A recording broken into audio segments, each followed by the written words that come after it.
ఈ నలుగురిలో ఒక వ్యక్తి ఫినెహాసు, ఇతను తండ్రి పేరు ఎలియాజరు.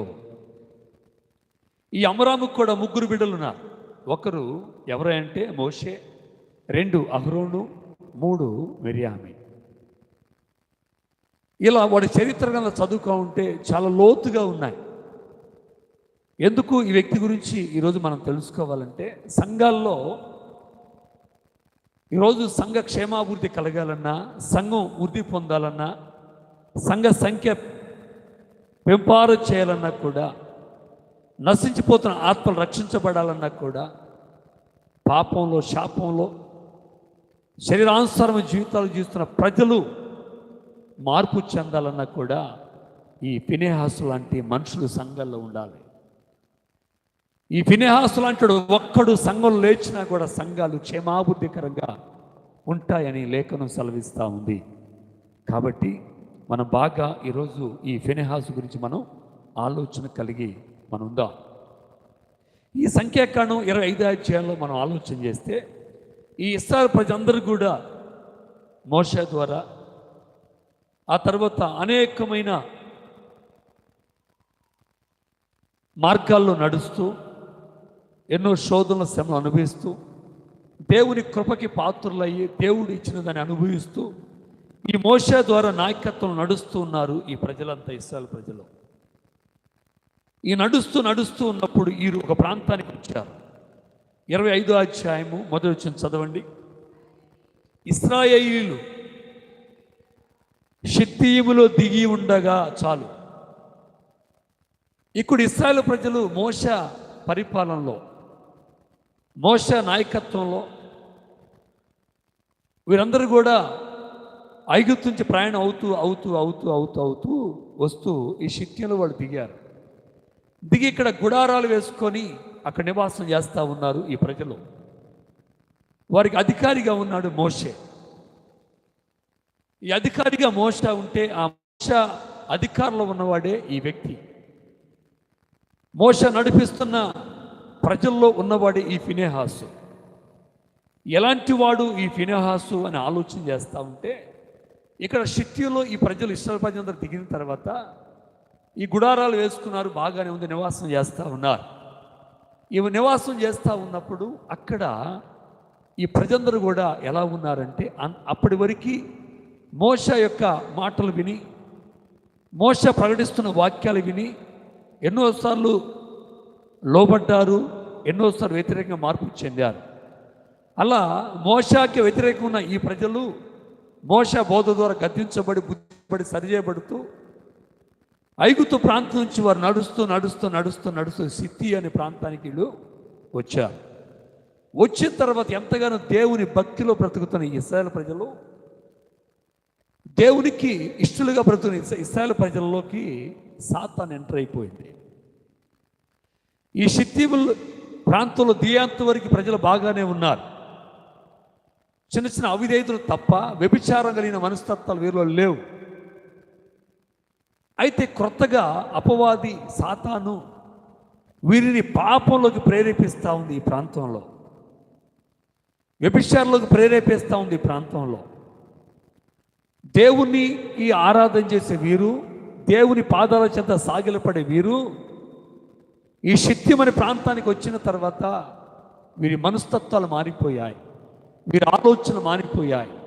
సాతాను వీరిలోకి ప్రవేశించి దేవుని మీద ఉన్న మనస్సుని, దేవుని మీద ఉన్న నమ్మకత్వాన్ని, దేవుని మీద ఉన్న ఆరాధనను ప్రక్కత్రోవ పట్టించడానికి సాతాను వారి మీద ప్రభావం చేయడం ప్రారంభించాడు.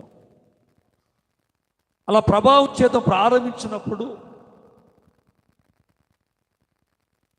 మోషే ఎంతగానో బాధపడుతూ ఉన్నాడు. ఆ ప్రజలను బట్టి మోషే ఎంతగానో ఏడుస్తూ ఉన్నాడు. సేవకుడు, దేవుడు తనకిచ్చిన సంఘంలో ఉన్న విశ్వాసులు, ఇశ్రాయేలు ప్రజలందరూ కూడా వారు చేస్తున్న పాపాన్ని బట్టి, వారిలో ఉన్న అవిధేయతను బట్టి మోషే ఏడుస్తూ ఉన్నాడు. మోషే ఎంతో బాధపడుతూ ఉన్నాడు. ఈ ప్రజలు ఎంతో వాక్యాన్ని చెబుతూ ఉన్నాను, ఎన్నోసార్లు గద్దిస్తూ ఉన్నాను, ఎన్నోసార్లు సరి చేస్తూ ఉన్నాను, ఎన్నోసార్లు ప్రేమ చూపిస్తూ ఉన్నాను, వారు అడిగిన ప్రతి ఒక్కటి వరకు నేను దేవుని యొద్ద నుంచి తీసుకొచ్చి సమకూరుస్తూ ఉన్నాను. అలాగా సంఘాన్ని నడిపిస్తూ ఉంటే, ఈ ప్రజల్ని నడిపిస్తూ ఉంటే, ఈ ప్రజలు చేస్తున్న వారి క్రియను బట్టి మోషే ఏడవటం ప్రారంభించాడు. మోషే ఏడవటం ప్రారంభించాడు. ఎందుకు మోషే ఏడవటానికి కారణం ఏమిటంటే, మోషే ఏడ్చేంతగా, మోషే బాధపడేంతగా, మోషే కృంగిపోయేంతగా వాడు చేసిన పాపం ఏమిటని ఆలోచన చేస్తే, అది 25 అధ్యాయము మొదటి వచనం ఒకసారి మనం చదువుకుందాం మరొకసారి. ఇశ్రాయేలీలు షిత్తీములో దిగి ఉండగా ప్రజలు మోయాబు రాండ్లతో వ్యభిచారము చేయసాగిరి. హల్లెలూయా. కొత్తగా వీరిలో పుట్టిన పాపం ఏమిటి, పాపపు ఆలోచనలు ఏమిటి అంటే, వీరు ఏం చేస్తూ ఉన్నారంట, మోయాబీ స్త్రీలతో వాళ్ళు పాపం చేస్తూ ఉన్నారు. ఎవరు ఈ మోయాబీ స్త్రీలు అంటే, వీరు శపించబడిన వారు. దేవునికి విరోధము కలిగిన స్త్రీలతో వీరేం చేస్తూ ఉన్నారు, పాపము చేయటం ప్రారంభించారు.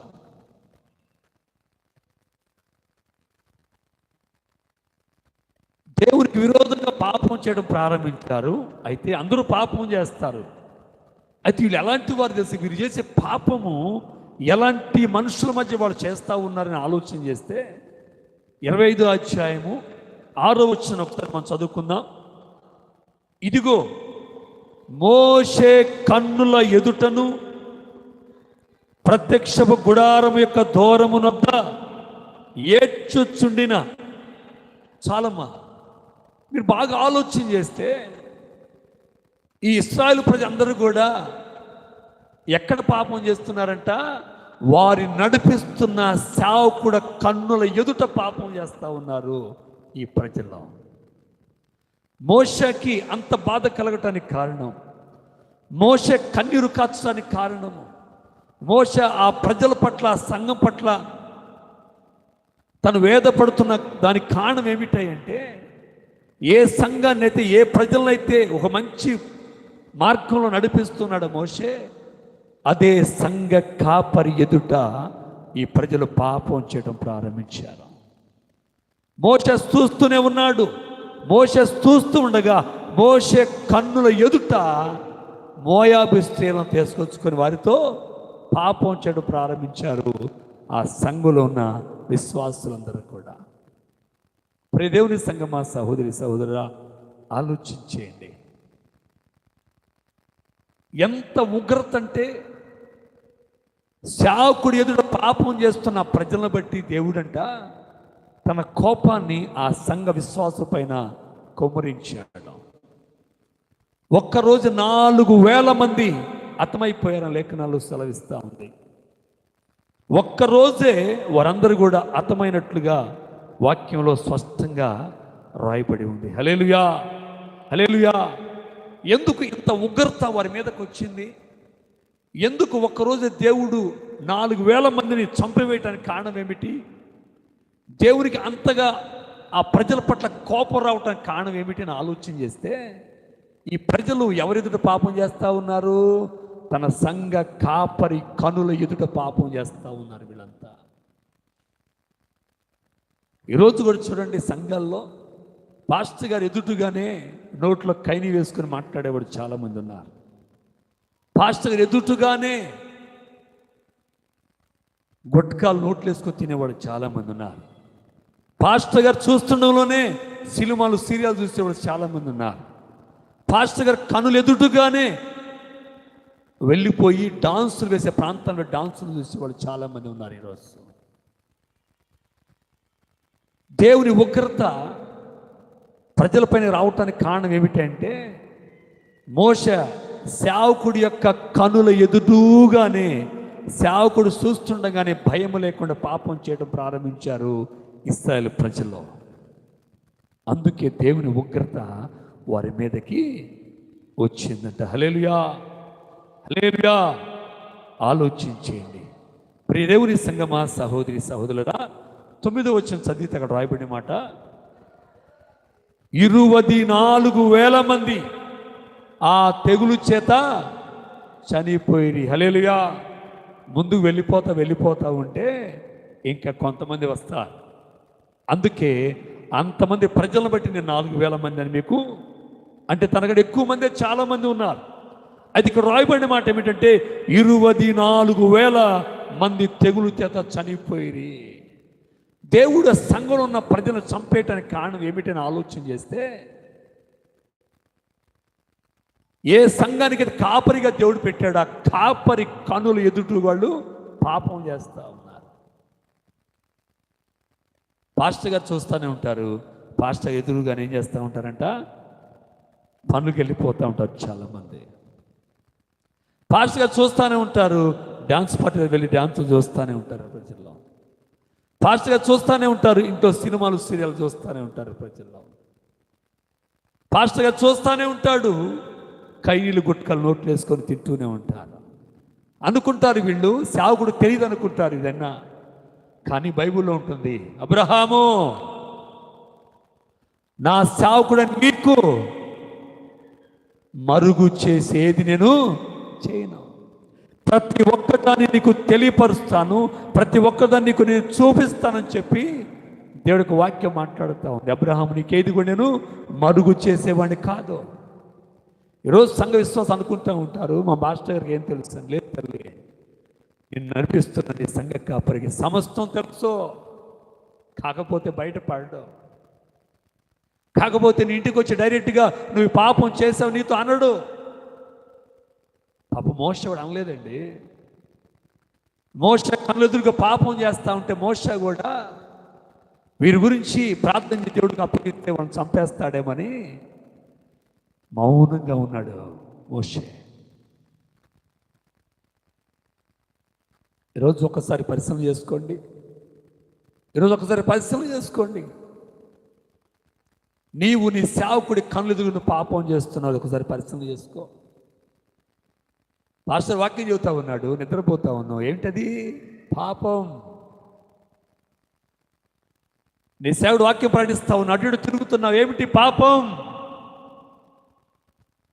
నా మాట శ్రద్ధగా విని వాక్యం సెలవిస్తూ ఉంటే నువ్వు శ్రద్ధ పక్కన పెట్టి అనాలోచనగా నిద్రపోతూ ఉంటావు. పాపం.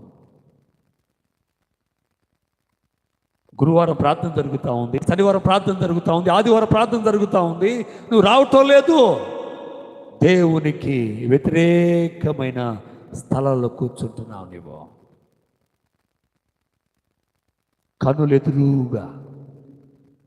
ఇక్కడ ఆ మాట చదివినప్పుడు ఎంత దుఃఖం వచ్చిందండి నాకు. దేవుడు 24,000 మందిని తెగులు చేత దేవుడు తను నమ్ముకున్న ప్రజలను చంపేయటానికి కారణం ఏమిటి అని ఆలోచన చేస్తే, ఇదిగో మోషే కనుల ఎదుటోనా సర్వసమాజం యొక్క కన్నుల ఎదుటన ఇశ్రాయేల్లో ఒకడు తన సహోదరుల యొద్దకు ఒక మిథ్యాను స్త్రీని తోడుకొని వచ్చాడు. అంటే దైవ సేవకుడికి కళ్ళు ఎదురుగా పాపం చేస్తూ ఉన్నారు, సమాజంలో ఉన్న ప్రజలందరి ఎదుట పాపం చేస్తూ ఉన్నారు. మొన్న ఇక్కడ డాన్సులు పెట్టి డాన్సులు వేస్తూ ఉన్నారు. అయితే ఎవరున్నారు అక్కడ ఆలోచన చేస్తూ ఉంటే, ప్రార్థన పోయి ఉన్నారు మొత్తం. నేను చర్చి దగ్గరే ఉన్నానండి ఆ రోజు. అసలు ఈ డాన్సులు చూసేవాడు ఎవరు అని ఆలోచన చేసి చర్చి కాడే ఉన్నాను నేను. ఉండి గమనిస్తాను, 2 సార్లు రౌండ్లు వేసాను నేను. ఎవరున్నారు తెలుసా?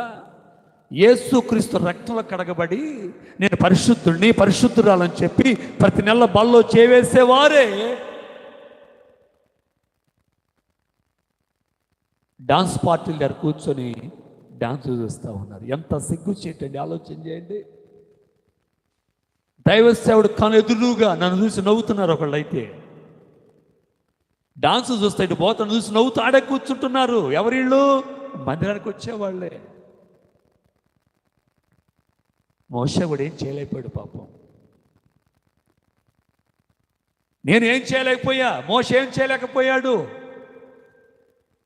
కానీ తన దైవ సేవకుడిని బాధను గురి చేస్తున్న బిడ్డలని, తన దైవ సేవకుడికి వ్యతిరేకంగా జీవిస్తున్న ప్రజలను, తన దైవ సేవకుడు ఎదుట భయము లేకుండా వాడు చేస్తున్న ప్రవర్తన దేవుడు చూసి 24,000 మంది మీదకి తెగులును పంపించాడు దేవుడు. మొత్తం చచ్చిపోయారు. నువ్వు అనుకుంటున్నావు నాకేం కావటం లేదు అని ఓ హెచ్చరిక చెబుతున్న ఈ రాత్రి ఉదయకాల సమయంలో వాక్యం సెలవిస్తా ఉంది, దైవజనుడా నువ్వు ప్రతి సత్కార్యానికి సన్నద్ధుడై ఏది మరుగు చేయకుండా గద్దించి బుద్ధి చెప్పి సరిచేయి. విన్నవాడు రక్షించబడతాడు, విన్నవాడు సర్వనాశనం అయిపోతాడు.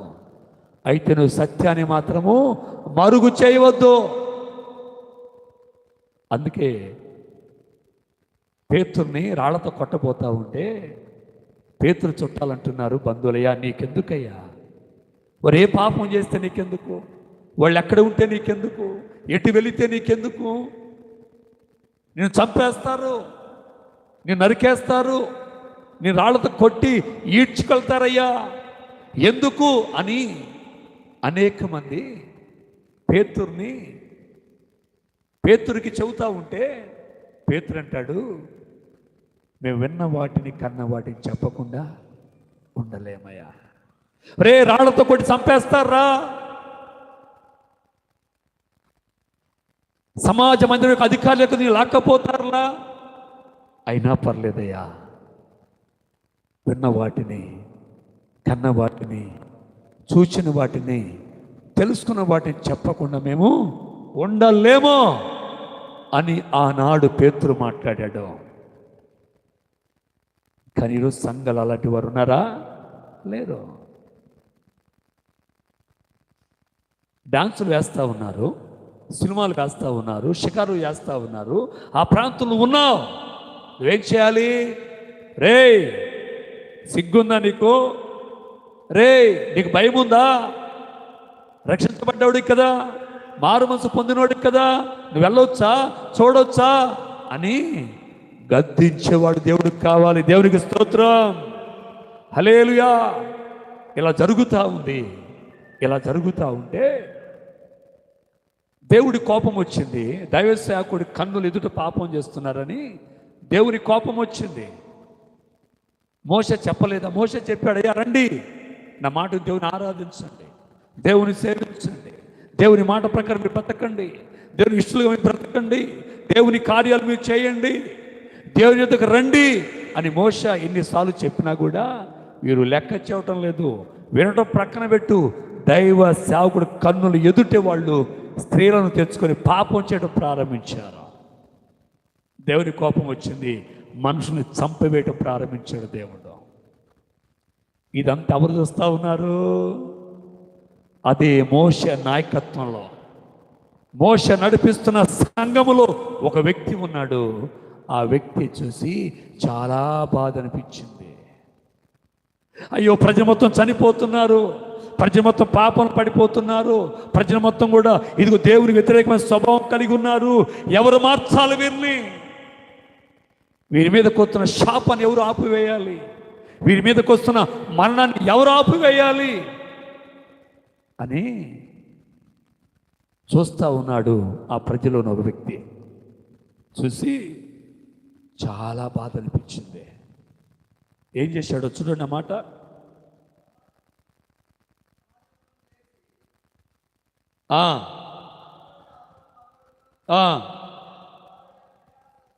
చూసి లేచి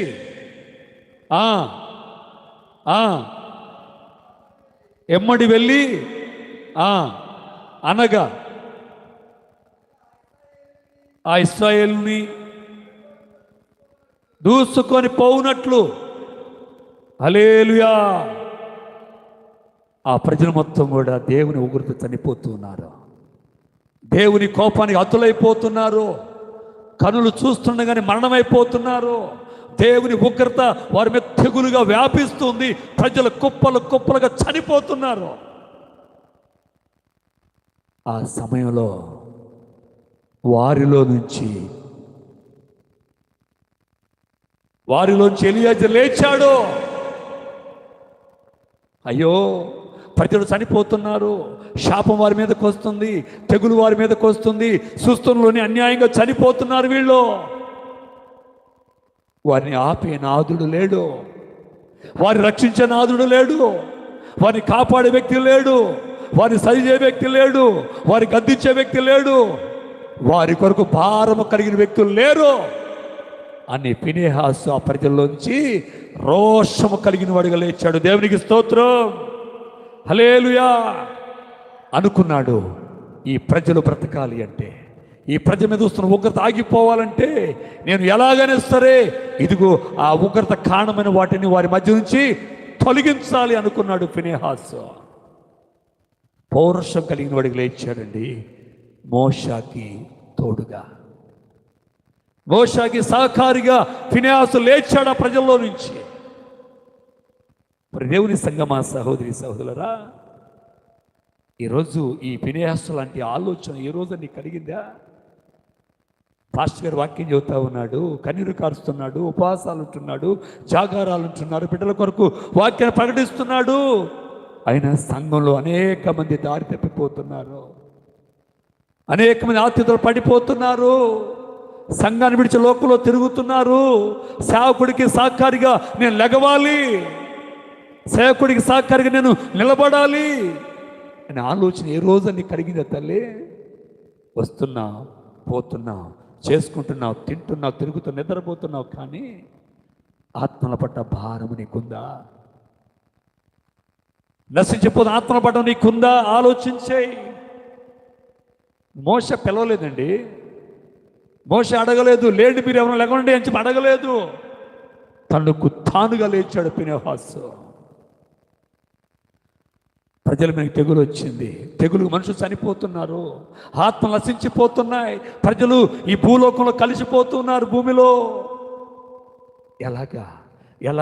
ఎలా కాపాడాలి వీళ్ళని అని ఆలోచన చేస్తూ ఉంటే వారి మీద ఉగ్రత ఎందుకు వచ్చిందంట? వారు చేస్తున్న పాపాన్ని బట్టి ఉగ్రత వచ్చింది. అయితే ఆ పాపాన్ని తీసివేస్తే ఉగ్రత ఆగిపోతుందని ఫినెహాసు తెలుసుకొని కనుగొని ఆ సంఘంలో మగసిరి గలి వారిగా లేచాడండి.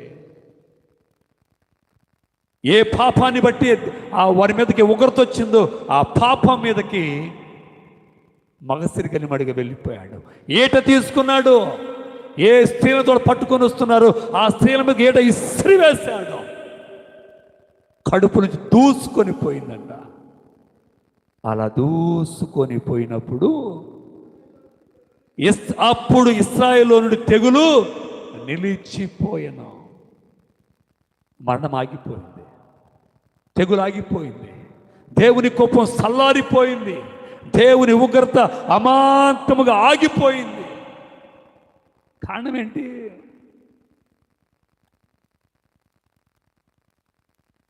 మరలా అడుగుతున్నాను, ఈ ఇశ్రాయేలు ప్రజల మీదకి దేవుని ఉగ్రత రావటానికి కారణం ఏంటి చెప్పండి? ఎందుకు వచ్చింది ఉగ్రత, దేవుని కోపం? చిన్నబాబు, దేవుని దైవ సేవకుడు కనుక పాపం చేసిన కారణాన్ని బట్టి ఉగ్రత వారి మీదకి వచ్చింది. మరి ఉగ్రత ఎప్పుడు ఆగిపోయింది? ఉగ్రత ఎప్పుడు ఆగిపోయింది? అయ్యా జై చెప్పు, ఉగ్రత ఎప్పుడు ఆగిపోయింది? చదివావుగా, మళ్ళా చదువు, నువ్వే చెప్పాలి, ఈ చదివి నువ్వే చెప్పాలి. దేవునికి స్తోత్రం. ఏ పాపము ద్వారా ఉగ్రత వారి మీదకి వచ్చిందో ఆ పాపాన్ని ఆపివేసినప్పుడు, ఆ పాపాన్ని చంపివేసినప్పుడు అప్పుడు ఆగిపోయింది ఉగ్రత. దేవుని సంగమా, సహోదరి సహోదరులా, ఒక దైవ సేవకుడి మీద వ్యతిరేకమైన స్వభావం కలిగి దైవ సేవకుడిని భయాన్ని విడిచి ఇష్టానుసారంగా ప్రవర్తిస్తూ ఉన్నారు ప్రజల్లో. ఎన్నిసార్లు మోసం చెప్పిన మోసం లెక్క చేయటం లేదు, ఎన్నిసార్లు గద్దించిన మోసం లెక్క చేయటం లేదు. మోష ఎన్నోసార్లు రెండు చేతులు జోడించి అయ్యా మిమ్మల్ని బతిమలాడుకుంటున్నానయ్యా, క్రమంగా ఉండండి, ప్రవర్తన మార్చుకోండి, బుద్ధులు మార్చుకోండి, మనస్తత్వాలు మార్చుకొని మారు మనసు పొందండి అని దేవుని పాదాల చెంత కన్నీరు కచ్చి గోజాడుతున్నా కూడా ప్రజలు మాత్రం భయాన్ని విడిచి ఏ ప్రార్థన చేస్తున్నాడో, ఎవరు నడిపిస్తున్న ప్రార్థన చేస్తున్న కన్నీరు కాచి ఏడుస్తున్న వారి సంఘ కాపరి కనుల ఎదుట పాపం చేయటం వాళ్ళు ఆపివేయలేదు. దేవుని కోపం వచ్చింది.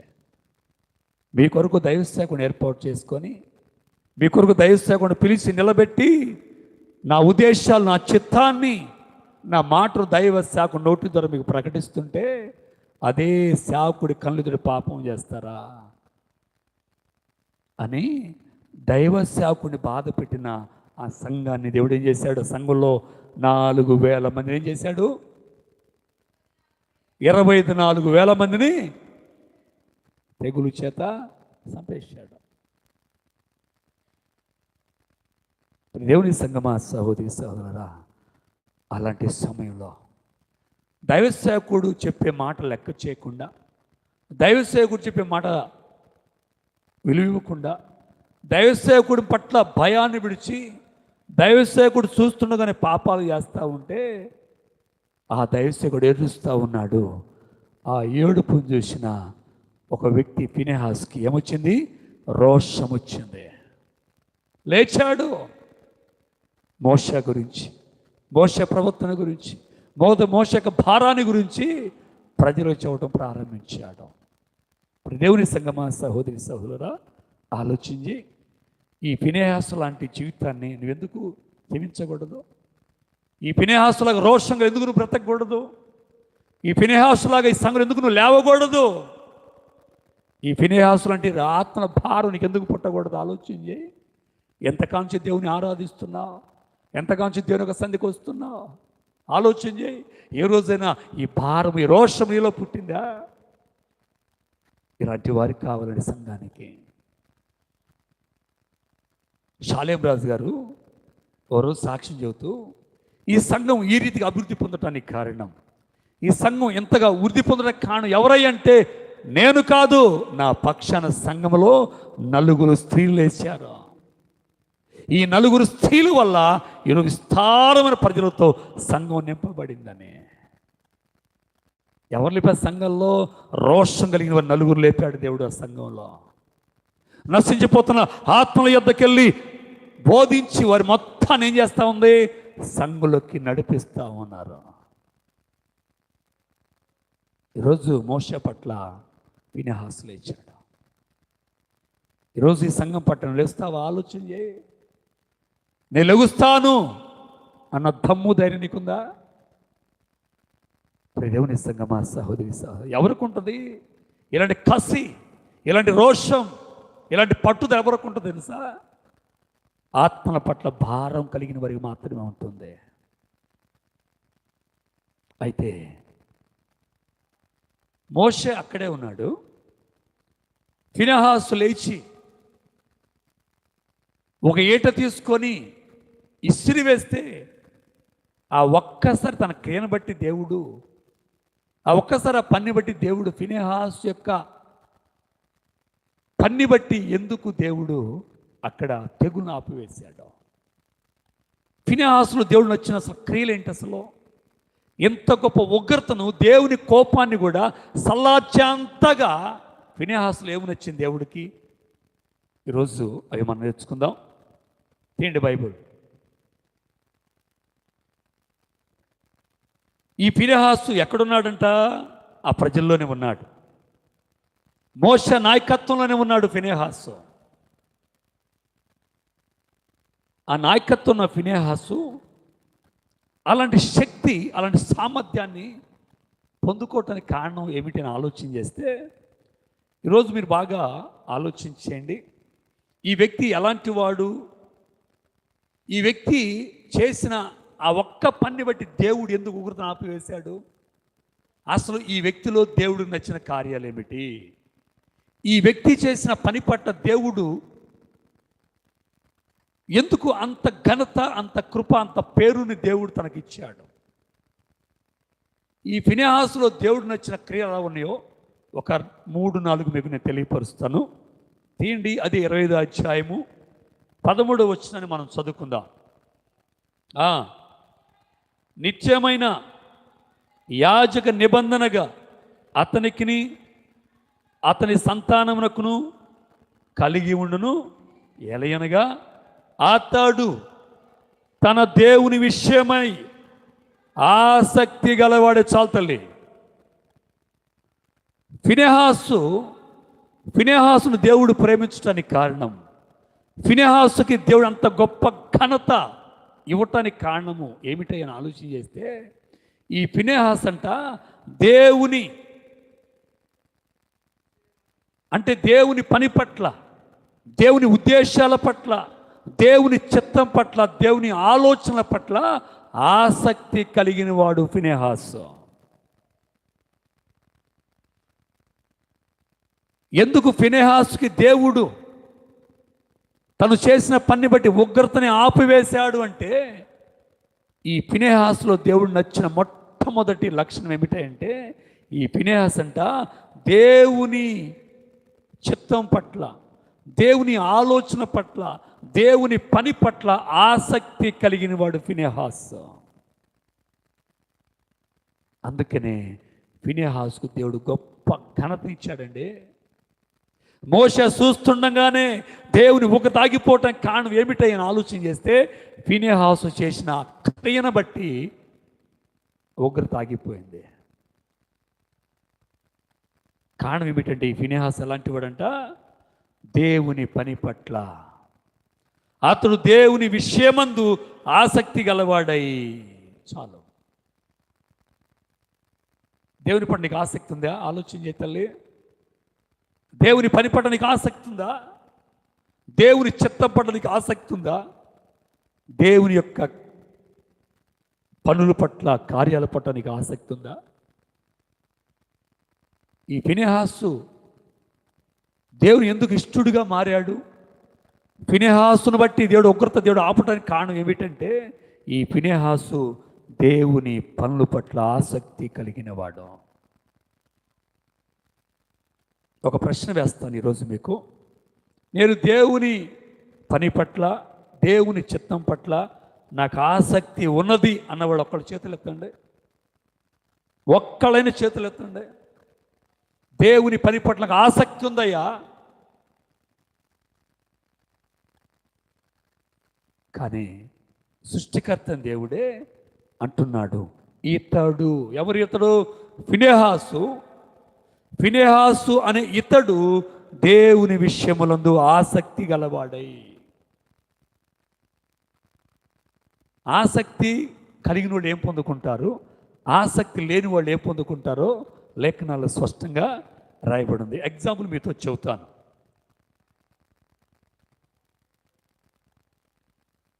ఏలియా ఉన్నాడు. ఏలియాని వెంబడిస్తున్నాడు ఎవరు? ఎలీషా. బాగా వినాలి ఈ మాటలో. ఆసక్తి కలిగిన వారు పొందుకునే ఆశీర్వాదాలు. ఏలియాతో పాటు ఎలీషా కూడా ఉన్నాడు. ఇక్కడ మోషేతో పాటు ఈ ఫినెహాసు ఉన్నట్లుగా ఈ ఏలియాతో పాటు ఎలీషా ఎప్పుడు ఉంటూనే ఉన్నాడు. ఈ ఏలియా మీద ఉన్న ఆత్మ వేరు. ఎలాంటి ఆత్మ ఉంది ఏలియా కంటే? ఏలియా ప్రార్థన చేస్తే, ఆసక్తిగా ప్రార్థన చేస్తే వర్షమే ఆగిపోయింది. అంత ప్రార్థన పట్ల ఆసక్తి కలిగిన వాడు ఎవరు? ఏలియా. అతనితో పాటే ఉంటున్నాడు, అతనితోనూ తిరుగుతూ ఉన్నాడు. ఎవరు? ఎలీషా. ఈ ఆసక్తిగా ప్రార్థన చేసే స్వభావం కలిగిన వాడితో ఉన్న ఎలీషా మీదకి 2 పాళ్ళ ఆత్మ వచ్చింది. దేవునికి స్తోత్రం. ఎందుకు 2 పాళ్ళ ఆత్మ అతనికే వచ్చిందంటే, ఇదిగో ఏలియాని వెంబడిస్తున్న వారు చాలామంది ఉన్నారు, కానీ ఏలియాతో ఉన్న ఎలీషాకు మాత్రము తన ఆత్మీయ తండ్రి పట్ల, ఆత్మీయ తండ్రి చేసే పనుల పట్ల, నడిపిస్తున్న సంఘం పట్ల ఆసక్తి కలిగిన వాడు ఎలీషా. అందుకనే ఏలియా ఆసక్తి కలిగి ప్రార్థన చేస్తే వర్షం ఆగిపోయినట్లుగా, అదే ఎలీయా మీద ఉన్న ఆత్మ ఆసక్తి కలిగిన వారి మీదకి 2 పాళ్ళ ఆత్మ దేవుడు దయచేశాడు. హల్లెలూయా. ఎందుకు ఎలీషా మీదకి 2 పాళ్ళ ఆత్మ వచ్చిందంటే, ఈ ఎలీషాకి దేవుని పట్ల ఆసక్తి, తన నాయకుడి పట్ల ఆసక్తి కలిగిన వాడు.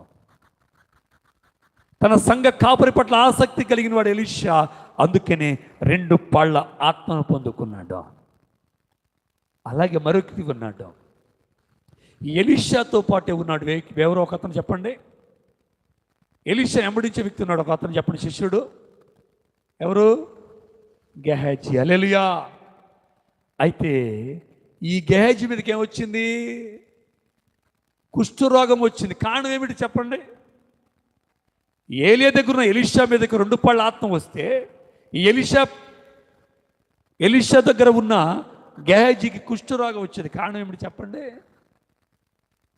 అయ్యా నీ కోరిక ఏమిటి అని అడిగితే, నీలో ఉన్న ఆత్మ 2 పాళ్ళు నాకు కావాలని అడిగాడు ఆయన. అంటే ఆత్మ పట్ల ఆసక్తి కలిగిన వాడు ఎలీషా, అందుకే 2 పాళ్ళ ఆత్మ పొందుకున్నాడు. కానీ దైవసేవకుడితోనే ఉంటున్నాడు, దైవసేవకుడితో నడుస్తూ ఉన్నాడు. ఈ గెహాజీకి దేని పట్ల ఆసక్తి ఉందంటే, తన ఆత్మీయ తండ్రి మీద ఉన్న ఆత్మ మీద ఆసక్తి లేదు, ఆ పని పట్ల ఆసక్తి లేదు, ఆ పని పట్ల ఆ భారం ఆసక్తి తనకు లేదు. దేని మీద ఆసక్తి ఉందంటే గెహాజీకి డబ్బు మీద ఆసక్తి ఉంది, బహుమానం మీద ఆసక్తి ఉంది, ఆస్తి పాస్తుల ఆసక్తి ఉంది, ధనం మీద వ్యామోహం కలిగిన వ్యక్తిగా ఉన్నాడు గెహాజీ. అతని ఆసక్తి అతని కుష్ఠ రోగాన్ని తీసుకొచ్చింది. గుర్తుపెట్టుకోండి. ఈరోజు దేని పట్ల నీ ఆసక్తిని ఒకసారి పరిశీలన చేసుకో తల్లి. దేవుని ఉగ్రత నీ మీదకి రాకముందే, దేవుని కోపం నీ కుటుంబం మీదకి దిగక మునిపే నువ్వు దేని పట్ల ఆసక్తిగా ఉన్నావో ఆలోచించే. ఎలీషాకైతే ఏలియా మీద ఉన్న ఆత్మ పైన ఆసక్తి కలిగిన వాడు. మరి గెహాజీ దేని పట్ల ఆసక్తి ఉంది తల్లి? డబ్బు మీద, ధనం మీద, అధికారం మీద, ఉన్నతమైన లోక సంబంధమైన ఆస్తి పాస్తుల మీద, వెండి బంగారాల మీద ఆసక్తి కలిగి ఉన్నాడు గెహాజీ. గెహాజీ ఆసక్తి తనకి కుష్ఠ రోగాన్ని తీసుకొచ్చేసింది. ఈరోజు ఎలాంటి ఒక్కడికైనా తన కుటుంబ సభ్యులందరి మీద కూడా ఏమొచ్చిందంట? రోగం వచ్చింది. కుష్ఠ రోగం అనే జబ్బు వచ్చేసింది. ఈరోజు నీకున్న ఆసక్తి నీ కుటుంబానికి రోగాలు తీసుకొస్తుందేమో. ఈరోజు నీకున్న ఆసక్తి నీ కుటుంబానికి శాపాన్ని తీసుకొస్తుందేమో. ఈరోజు నీ మీద ఉన్న నీకున్న ఆసక్తి నీ కుటుంబాల్లో అల్లజడులు తీసుకొస్తుందేమో. ఆలోచించే. గెహాజీ కుటుంబంలోకి రోగాలు తీసుకొచ్చింది గెహాజీకి ఆసక్తి. మన ఆసక్తి ఏ పైన ఉండాలి? మందిరానికి వచ్చినప్పుడు దేవుని చిత్తం పైన ఉండాలి, దేవుని మందిరం పట్ల ఉండాలి, దైవ సేవకుడితో తిరిగే విషయంలో నీకు ఉండాలి.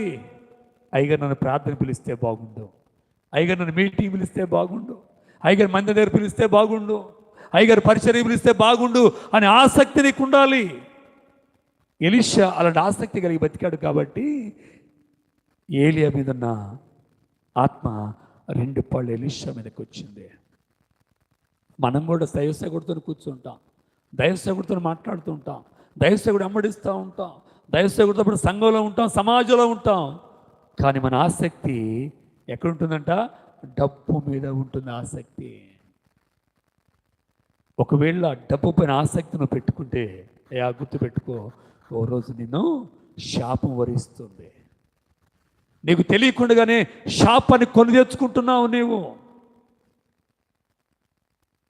చూడండి, కుటుంబాల్లో అన్నీ ఉంటాయి కానీ సంతోషం ఉండదు, అన్నీ ఉంటాయి కానీ సమాధానం ఉండదు, అన్నీ ఉంటాయి కానీ బిడ్డలు తల్లిదండ్రుల మాట వినరు. కారణం ఏమిటంటే నువ్వు ఆసక్తి లోకం పైన పెట్టావు కాబట్టి నీ బిడ్డలు కూడా లోకం పైన ప్రేమ కలిగి ఉంటారు. నీ ఆసక్తి పనుల మీద పెట్టావు కాబట్టి నీ బిడ్డలు కూడా పనుల మీద వెళ్ళిపోతూ ఉంటారు. అంటున్నాడు, అతడు దేవుని యందు దేవుని విషయాల మీద ఆసక్తి కలిగిన వాడని చెప్పి బైబిల్లో రాయబడి ఉంది. రేపు నీ పేరు ఇదేమేమి రాస్తాడో దేవుడు.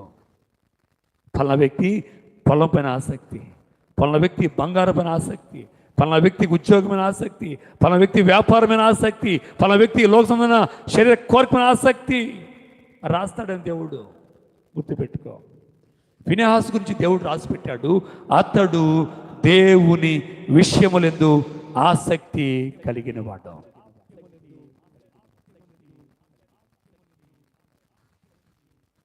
ఎలా వస్తుంది? దైవసేవకుడి యొక్క ఆసక్తి మా మీద కంటారా? వస్తుంది. చదవండి. పౌలు గారు తన నోటితో చెప్పిన మాట 2 కొరింథీయులకు రాసిన పత్రిక 8:16. 8:16. అందరు తీసారి మాటలో, అందరు బైబిల్లో తీయాలి. 2 కొరింథీయులకు రాసిన పత్రిక 8:16. మీ విషయమై నాకు కలిగిన ఈ ఆసక్తిని తీతి హృదయంలో పుట్టించిన దేవునికి స్తోత్రం. హల్లెలూయా. మోషే పట్ల ఫినెహాస్కి ఆసక్తి కలిగించాడు దేవుడు. ఇక్కడ పౌలు పట్ల తీతుకి ఆసక్తి కలిగించాడు దేవుడు. పౌలు అనే దైవ సేవకుడి సంఘం పట్ల, సంఘ విశ్వాసుల పట్ల ఏ ఆసక్తి ఉందో అదే ఆసక్తిని తీతు పట్ల దేవుడు కలిగించాడు. నీకు భారం ఉంటే, నీకు బాధ్యత ఉంటే, పని పట్ల మంచి స్థిరమైన మనసు నీకుంటే దేవుడు కలుగు చేస్తాడండి. నీకు కూడా దైవ సేవకుడు ఏ ఆసక్తి ఉందో విశ్వాస కూర్చొని నీకు కూడా దేవుడు ఆసక్తిని కలుగు చేస్తాడు దేవుడు. ఇక్కడ పౌలు గారు సంతోషపడతా ఉన్నాడు. ఎంత ఆనందమో ఆయనకి. ఆనందం తట్టుకోలేక చెబుతున్నమాట. మీ విషయమై నాకు కలిగిన ఈ ఆసక్తిని తీతు హృదయంలో కూడా దేవుడు పుట్టించినందుకు నేను కృతజ్ఞతాస్తుతులు చెల్లిస్తున్నానయ్యా. ఎంత ఆనందపడుతున్నాడు పౌలు గారు తన సంఘంలో ఉన్న విశ్వాస పట్ల దేవుడు చూపించిన ఆ క్రియను బట్టి. మరి నాకెప్పుడు సంతోషం? మీ సంఘ కాపరికి నాకెప్పుడు సంతోషం? ఎప్పుడు తెలుసా? మీ హృదయాల్లో నాకున్న ఆసక్తి మీ హృదయాల్లో ఎప్పుడు కలుగుతుందో మిమ్మల్ని బట్టి సంఘ కాపరి నాకు సంతోషం. నేను వెళ్ళి ఇతర ప్రాంతాల్లో చెప్పాలి నా సంఘం పట్ల నాకు ఆసక్తి. ఎందుకు తెలుసా? నా సంఘం పట్ల నాకు ఏ ఆసక్తి ఉందో నా సంఘ విశ్వాసంలో ఒక వ్యక్తి అదే ఆసక్తి కలిగిన వాడు నాకున్నాడే బలమైన సాధనమని నేను సాక్షి వాళ్ళే. దేవుని సంఘమా, సహోదరి సహోదరులరా, ఆలోచించే సంఘం మొత్తం ఆసక్తి ప్రార్థన చేస్తూ ఉంటే శరసాల్లో బంధించబడిన పేతుల సంఖ్యలు తెంచివడ లేకుండా సెలవిస్తూ ఉంది. శరస తలుపు బద్దలైపోయాయంట. సంఘం ఆసక్తిగా ప్రార్థన చేస్తే ఉంది అసలు ఆసక్తి. బెరియా సంఘం వాళ్ళంట ప్రార్థన చేస్తూ ఉంటే పునాదులు కదిలించబడ్డాయి. మరి ఈ సంఘంలోనూ నీకున్న రోగం కదిలించబట్ట నువ్వు ప్రార్థన చేస్తూ ఉంటే, నీకున్న బలహీనత కదిలించబడ్డ నువ్వు ప్రార్థన చేస్తూ ఉంటే, ఇక దైవసేవకుడి యొక్క బంధకాలు ఎలా తెంచబడతాయి? దైవసేవకుడి యొక్క బాధలు ఎలా తెంచబడతాయి? దైవసేవుడి యొక్క కట్టు ఎలా తెంచబడతాయి? ఆలోచించే తల్లి. బెరియా సంఘం కూడా ఆసక్తి కలిగి ప్రార్థన చేస్తూ ఉంటే శరస్సల బద్దలైపోయిందంట. అసలు నువ్వు ప్రార్థన చేస్తుంటే నీ భర్త హృదయం బద్దలవుతుందా? నువ్వు ప్రార్థన చేస్తుంటే నీ కుమారుడు బద్దలవుతుందా? ఆలోచించే. ఎందుకో తెలుసా? ఆసక్తి నీలో లేదు. ఆసక్తి నీలో ఉంటే మందిరాన్ని విడిచిపెట్టవండి. ఆసక్తి కలిగిన దావీదు అంటాడు, ఒక్క దినము దేవుని గడుపుట 1000 దినాల కంటే శ్రేష్టం. ఇదండి ఆసక్తి. అయ్యో ఒక్క రోజునే పోగొట్టుకుంటే 1000 దినాల శ్రేష్టతనే పోగొట్టుకున్నట్లే అని ఆలోచన చేస్తాడు ఆసక్తి కలిగిన వాడు. అందుకే బాధ వచ్చినా, కష్టం వచ్చినా, దుఃఖం వచ్చినా, శోధనలు తను పరిగెత్తిస్తున్నా కూడా ఏనాడు ఆసక్తి విడిచిపెట్టలేదు దావీదు. యోసేపు ఆసక్తి దేవుని పట్ల, భక్తి పట్ల, దేవుని యొక్క చిత్తం పట్ల యోసేపు ఆసక్తి అండి. పాపం తను ఎదురు వచ్చినా కూడా పాపం చేయడానికి ఇష్టపడలేదండి. ఎందుకో తెలుసా? దేవుని చిత్తం పట్ల ఆసక్తి కలిగిన వాడు యోసేపు. పవిత్రత పట్ల, పరిశుద్ధత పట్ల ఆసక్తి కలిగిన వాడు యోసేపు. అందుకే యోసేపుని గనుడుగా దేవుడు నిలబెట్టాడు.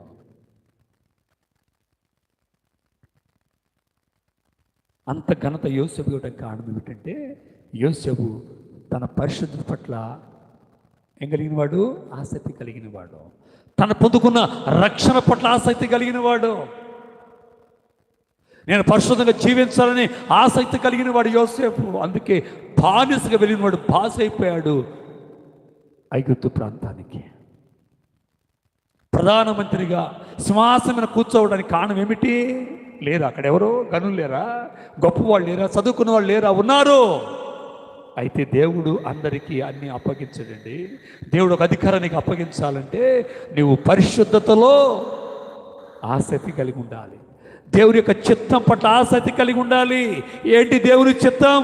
నేను పరిశుద్ధుని కాబట్టి మీరు కూడా పరిశుద్ధులే ఉండేన మాట యోసేపు తెలుసుకొని పరిశుద్ధ విషయంలో ఆసక్తి కలిగి పాపము తన ఎదకొచ్చి తలుపు తడుతున్నా, తన శరీరాన్ని తడుతున్నా, తన వస్త్రాన్ని ముట్టుకున్నా కూడా పరిశుద్ధ విషయంలో, తండ్రి చిత్తం విషయంలో యోసేపు మాత్రము ఎక్కడ కూడా ఆసక్తిని విడిచిపెట్టలేదు. యోసేపు యొక్క ఆసక్తి తన పరిశుద్ధుడిగా మార్చింది. యోసేపు యొక్క ఆసక్తి సరసాల నుంచి బయటకు తీసుకొచ్చింది. యోసేపు యొక్క ఆసక్తి సింహాసనం కూర్చోబెట్టింది. ఏ ప్రాంతంలో బానిసగా వెళ్ళాడు, ఏ ప్రాంతంలో దోషని ముద్రవేయబడ్డాడు, ఏ ప్రాంతంలో నిందించబడ్డాడు, ఏ ప్రాంతంలో దూషించబడ్డాడు, ఏ ప్రాంతంలో అవమానించబడ్డాడు, అదే ప్రాంతములో ప్రధానమంత్రి దేవుడు నిలబెట్టాడు. ఏంటి ఎంత గొప్ప భాగ్యం అంటే యోసేపు దేవుని చిత్తం పట్ల ఆసక్తి కలిగిన వాడు. అందుకనే ఉన్నతమైన శిఖరాల్లో దేవుని ఆసక్తి కలిగిన యోసేపు పాదాల చెంతకి 11 మంది అన్నదమ్ముళ్ళు వచ్చి సాగిల పడ్డారండి. ఆసక్తి ఉంటే అధికారాన్ని ఇస్తాడు దేవుడు. రాత్రి విన్నాం కదా, విధేయత కలిగి శ్రద్ధగా దేవుని మాట లక్ష్యం ఉంచితే ఏలుబడి వాడిగా చేస్తాడంట దేవుడు. దేవుని సంగమా సహోదరి సహోదరులారా, నీకుందా మరి ఆసక్తి? ఫినెహాసుకుందండి ఆసక్తి. నశించిపోతున్న ఆత్మల పట్ల భారము కలిగిన వాడిన. అందుకే ఫినెహాసుని దేవుడు ఆశీర్వదించాడు.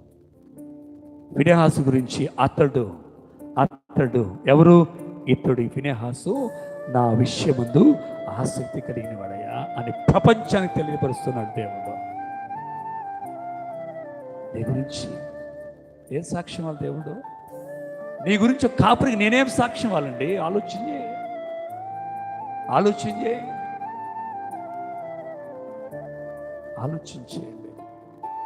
సునీత గారు 4 గంటలు వేసి ప్రార్థన చేసిందండి. ఈరోజు తన కుమారుడు ఆ స్థితిలో రావడం కారణం ఏమిటంటే 4 గంటలకి రండి, ఒక రోజు ఇంటికి రండి, కావాలండి మీకు చెక్ చేసుకోండి. కన్నీరు కాస్త ఏడుస్తాడు 4 గంటలకి. పడక నుంచి లేచి రోడ్డుపై కూడా పడింది ఆమె స్వరం. ఒకసారి నాకు కన్నీళ్ళు వస్తూ ఉంటాయి. ప్రార్థన పొంది తన కొడుకు మీద ఎంత బాధ, భారం అమ్మకి. దేవుని మందిరానికి రమ్మటి రాడు, కానీ తన తల్లి అయ్యా తన స్థితిగతులను బట్టి కాదయ్యా, నా కుమారుడి యొక్క నీతిని బట్టి కాదు, నా కుమారుడి యొక్క భక్తి జీవితాన్ని బట్టి నేను అడగటం లేదయ్యా, నీ కృపను చూపించిన కుమారుడికి, నీ దయ చూపించిన కుమారుడికి. ఎక్కడ దూర ప్రాంతంలో ఉన్నాడయ్యా. ఎంతమంది స్త్రీలు పాపం చేసేవారు ఉంటారు, ఎంతమంది స్త్రీలు వల్ల వేసుకునేవారు ఉంటారు. నా బిడ్డను కాపాడయ్యా, నా బిడ్డ రక్షించాయని 4 గంటలకి 3:30 లేచి కూడా ప్రార్థన చేసే దినాలు నేను చూశానండి కళ్ళారా. ఆసక్తి, ప్రార్థన పట్ల ఆసక్తి, దేవుని పట్ల ఆసక్తి, బిడ్డల పైన ఆసక్తి నీకు ఉండాలి. అప్పుడు నీ బిడ్డ దీవించబడతారు. నిజంగా నీ బిడ్డల పట్ల ఆసక్తి ఉంటే, ఒక కుమారుడంట పేరు చెప్పను కానీ ఒక ప్రాంతానికి, తెనాల పట్టణానికి నేను ఒక కుటుంబాన్ని దర్శించడానికి వెళ్ళాను. వారికి ఆరోగ్యం బాగోకపోతే వారి ప్రార్థన చేయడానికి, కేవలం ప్రార్థన చేయడానికి తెనాలి ప్రాంతం వెళ్ళానండి నేను. వెళితే ఆ తల్లి ఇంట్లో చేర్చుకున్న తర్వాత, అయ్యా నా కుమారుడు నాకు బుద్ధి చెబుతున్నాడయ్యా, నా కుమారుడు నా మీద కోపడ్డాడయ్యా, నా కుమారుడు నాకు నీతి మాటలు చెప్పాడయ్యా. ఏం చెప్పాడు తల్లి అంటే, యూట్యూబ్లో ఒక వాక్యం విన్నానమ్మా నేను, తల్లిదండ్రులు బిడ్డల పట్ల ఎలాంటి బాధ్యత కలిగి ఉండాలో విన్నానమ్మా. కళ్ళం నీళ్ళు వచ్చాయి. నీలాంటి తల్లిదండ్రులు ఉన్నందుకు నేను దుఃఖపడుతున్నానమ్మా. నీలాంటి తల్లిదండ్రులకు నేను ఏడుస్తున్నాను. ఈరోజు ఒక స్థితిగతిని స్థిరపడపోవడం కారణం మీరేనమ్మా. నాకు వినా ప్రార్థన ఒకసారి అని తల్లి కంట వాట్సాప్ చేశాడట కొడుకు. వాక్యం విని ఒక తల్లి తండ్రి తన కుమారుల పట్ల ఏ బాధ్యత కలిగి ఉండాలో, ఎప్పుడు ప్రార్థన చేయాలో, ఎలా కన్నీరు కార్చాలో, ఎలా దేవుడి పాదాల చెంత సాగిలు పడాలో వాక్యం విన్నానమ్మా. నేను మీలాంటి తల్లిదండ్రులకు నేను సిగ్గుపడుతున్నానమ్మా. ఏదో తన ప్రార్థన చేసే తెల్లాజాలు నా కోసం నువ్వు అని తల్లిని పుట్టుకుని అడిగాడంట కుమారుడు. ఆ తల్లి ఏడుస్తూ కన్నీరు కష్టాలతో చెబుతా ఉంది, నా కొడుకు నాకు బుద్ధి చెప్పాడయ్యా. బాప్తిసం తీసుకున్నా, బల్ల తీసుకుంటున్నా, 20 సంవత్సరాలు ప్రార్థన వెళ్తున్నాను, కానీ ఈరోజు నా బిడ్డ పట్ల ఆసక్తి కలిగి ప్రార్థన చేయలేదయ్యా. నేను నా బిడ్డ పట్ల నాకు భారం లేదయ్యా అని ఏడుస్తూ ఉంది తల్లి. దేవుని సంగమా, సహోదరి సహోదరులరా, ప్రార్థన వెళ్ళడానికి రోషం వచ్చింది, కానీ దేవుని మందిరంలో కూర్చొని నేను మారుమనసు పొందే బాప్తిసం తీసుకున్నాను మాత్రము రోషం లేదు. తెల్లవారుజాము లేచి ప్రార్థన చేయాలి, బిడ్డల కొరకు ఆసక్తి ఉండాలి. ఫినెహాసుకి రోషం వచ్చింది. నశించిపోతున్నారు, మరణమైపోతున్నారు, మట్టిలో కలిసిపోతున్నారు. వారి పాపాన్ని తీసివేస్తే వారు బాగుపడతారు, వారు బతికించబడతారని ఫినెహాసు లేచాడు పైకి. రోజు నీ బిడ్డల కొను లేస్తావా? నీ బిడ్డ కొను కన్నీరు కాస్తావా? ఆలోచన చేయి. ఎంతగా ప్రార్థన చేసేదంటే ఒక రోజు వాళ్ళ భర్త గొడవడుతూ ఉన్నాడు. ఏంటి గోళ, ఏంటి నీ గోళ? తెల్లవారుజాము లేసి ప్రార్థన చేయడం చెప్పి తన భర్త అరుస్తున్నాడు తన్నే. అయినా ప్రార్థన ఆపటం లేదు, ఏడుస్తూ ఉంది కొడుకు కొరకు. పాపం కొడుకు తెలియదు తన తల్లి ప్రార్థన వల్ల ఈ స్థితిలో ఉన్నానని. తన కుమారుడికి తెలియదు యేసు క్రీస్తే ఈ స్థితిని తీసుకొచ్చాడని. కానీ తన కుమారుడు పట్ల తనకున్న భారము 3:30కి, 3 గంటలకి, 4 గంటలకి మొరపెట్టి నిద్రపోసిన సమయంలో కేకలు వేసి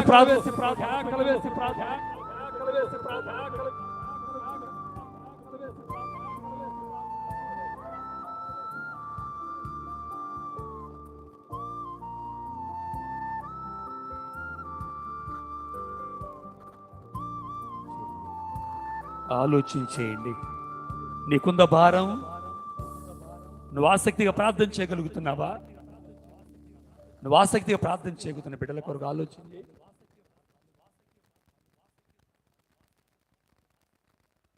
నువ్వు ప్రార్థన చేయాలి, వారి కొరకు ప్రార్థన చేయాలి.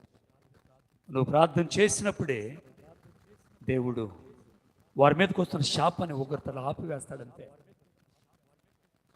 రెండవది ఆలోచన చేస్తే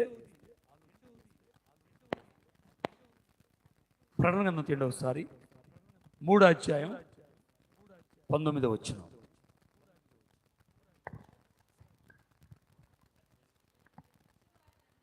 వినడమ్మా, నేను ప్రేమించిన వారందరినీ గద్దించి శిక్షించుచున్నాను కనుక నీవు ఆసక్తి కలిగి మారు మనసు పొందు. హల్లెలూయా. ప్రకటన గ్రంథంలో 3వ అధ్యాయం 19లో రాయబడిన మాట ఏమిటంటే, నేను నిన్ను ప్రేమించి నిన్ను శిక్షిస్తున్నాను కాబట్టి ఇకనైనా ఆసక్తి కలిగి మారు మనసు పొందండి. మారు మనసు పొందే ఆసక్తి కలిగి ఉండాలి. ఎంతకాలం ఉంటావు మారు మనసు లేకుండా? నువ్వు ఎంతకాలం ఇష్టానుసారం జీవితాలను జీవిస్తూ మారు మనసు రాదా? ఎవరిళ్ళంతా ఎవరి గురించి చెబుతున్నారు? వీరందరూ దేవుని రక్తంలో కడగబడిన వారే, దేవుని వెంబడిస్తున్న వారే. మనస్సు మారిపోయింది. ఒకప్పుడు పరిశుద్ధమైన మనస్సు, మందిరం పట్ల మనస్సు, భక్తి పైన మనస్సు, ప్రార్థన పైన మనస్సు కలిగిన వీళ్ళు ఇకన్నుడు పాపం చేయమని మారు మనస్సు పొందిన వీరు మరలా తప్పిపోయారంట. మరలా భక్తిలో నుంచి పరిశుద్ధులు తప్పిపోయారు. అందుకే దేవుడు చేస్తున్నాడు, శిక్షించడం ప్రారంభించాడు. చదువుతలి మన అవసరం మాట వినండి. నేను ప్రేమించు వారందరినీ గద్దించి శిక్షిస్తున్నాను కనుక నువ్వు ఆసక్తి కలిగి మారు మనసు పొందు. దేవునికి స్తోత్రం. ఎందుకు ప్రార్థనకి వెళ్ళే వాళ్ళకి కష్టాలు వస్తాయి? ఎందుకు ప్రార్థన వెళ్ళే వాళ్ళకి పంటలు పండవు? ఎందుకు ప్రార్థన చేసే ఆశీర్వాదాలు రావంటే ఇదే కారణం. మొదటి ఉన్న ఆసక్తి నీకు లేదు, మొదటి ఉన్న ప్రార్థన జీవితం నీకు లేదు, మొదటి ఉన్న భారం నీకు లేదు. అందుకనే నేను ప్రేమించి నువ్వు బాగుపడాలని, నేను ప్రేమించి నువ్వు భక్తిగా ఉండాలని నేనే నిన్ను శిక్షిస్తున్నాను. ఇకనైనా ఈ శిక్ష దేవుడే పెట్టాడు, ఈ కష్టం దేవుడే పెట్టాడు, ఈ ఆర్థిక సమస్య దేవుడే నాకు ఇచ్చాడు అని ఇకనైనా ఆసక్తి కలిగి మారు మనసు పొందమని వాక్యం సెలవిస్తూ ఉంది. మారు మనసు పొందే విషయంలో ఆసక్తి ఉండాలండి. ఈరోజైనా నువ్వు చూసి ఆసక్తి మారు మనసునికి పొందుకోవటానికి ప్రయత్నం చేయి, మారు మనసు అనే ప్రయత్నం చేయి. ఉద్యోగానికి ఎప్పుడు వెళ్తాం మనం? ఎప్పుడు వెళ్తాం ఉద్యోగానికి? చెప్పు, ఎప్పుడు వెళ్తాం? ఎందుకు ఉద్యోగం పట్ల ఆసక్తి చెప్పండి? జీతం వస్తుంది కాబట్టి ఆసక్తి. అవునా చిన్నబాబు? ఎందుకు ఉద్యోగం ఆసక్తి? మనకి జీతం వచ్చింది కాబట్టి ఆసక్తి. మరి నిత్య జీవం కావాలన్న కూడా ఆసక్తి నీకు ఉండాలి. మారు మనసు పొందక ఆసక్తి లేదు, మందిరానికి పోవడానికి ఆసక్తి లేదు, పొలం వేయటానికి ఆసక్తి ఉంది, ఉద్యోగం చేయడానికి ఆసక్తి ఉంది, వ్యాపారం చేయడానికి ఆసక్తి ఉంది, అన్ని విషయాల్లో పెళ్లి చేసుకోవడానికి ఆసక్తి ఉంది, ఉన్నతమైన స్థలాలు పెట్టడానికి ఆసక్తి ఉంది. కానీ మారు మనసు పడడానికి ఆసక్తి లేదు లేదండి. నేను శాఖకు వచ్చిన తర్వాత నేను గమనిస్తుంది ఏమిటంటే, దేవుని ఎరిగిన బిడ్డలకి అన్నిటి మీద ఆసక్తి ఉంది, మందిరం పట్ల ఆసక్తి లేదు, దేవుని చిత్తం పట్ల ఆసక్తి లేదు, ప్రార్థన పట్ల ఆసక్తి లేదు, కోడికిరి పట్ల ఆసక్తి లేదు, సొంత పనుల పట్ల ఆసక్తి ఉంది. అందుకే అంటాడు ఫిలిప్పీ రాసిన పత్రికలో, అందరూ సొంత కార్యాలు చూసుకుంటున్నారు కానీ యేసుక్రీస్తు కార్యాలు చూసేవారు ఒక్కరైనా లేరు అని.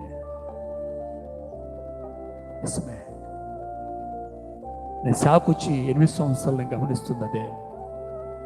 అయ్యా దేవుని కార్యాలు చేయండి అయ్యా, దేవుని ఎత్తుకు రండి అయ్యా, మందిరంలో చేర్చబడండి అయ్యా, మారు మనసు పొందండి అయ్యా, పాపాన్ని విడిచిపెట్టండి అయ్యా అని పెడితే మనం అడుగుతూ ఉంటే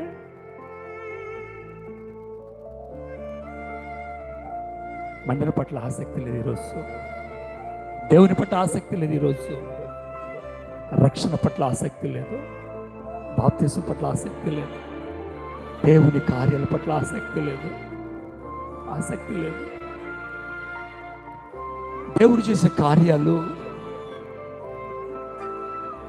జ్ఞాపకం పెట్టుకుని కృతజ్ఞతాస్తుతులు చెల్లించడానికి కోటికి పెట్టే ఆసక్తి లేదు మన కుటుంబాల్లో. దేవుణ్ణి ఘనపరుస్తాం ప్రార్థన పెట్టుకొని, దేవుని మహిమపరుస్తాం ప్రార్థన పెట్టుకొని, దైవ సేవకుని సమాజాన్ని ఇంటికి ఆహ్వానించి కోడికి పెట్టుకుందాం అని ఆసక్తి పాఠం లేదు. ఉద్యోగం వస్తే ఆసక్తి, పాస్ అయితే ఆసక్తి, పొలం పండితే ఆసక్తి, కానీ దేవుని మాత్రం ఇంట్లో పిలిచే ఆసక్తి మనకు లేదు. మీ జీవితాలు ఏ రోజున కూడి పెట్టుకున్నారు తల్లి? దేవుడు అంత నిర్లక్ష్యం, దేవుడు అంత నిర్లక్ష్యం. నీకు అన్నిటి పైన ఆసక్తి ఉంది, మిట్ట మధ్యాహ్నమైన పనికి వెళ్తావు, అర్ధరాత్రి అయిన పనికి వెళ్తావు, ఏ సమయంలో ప్రయాణం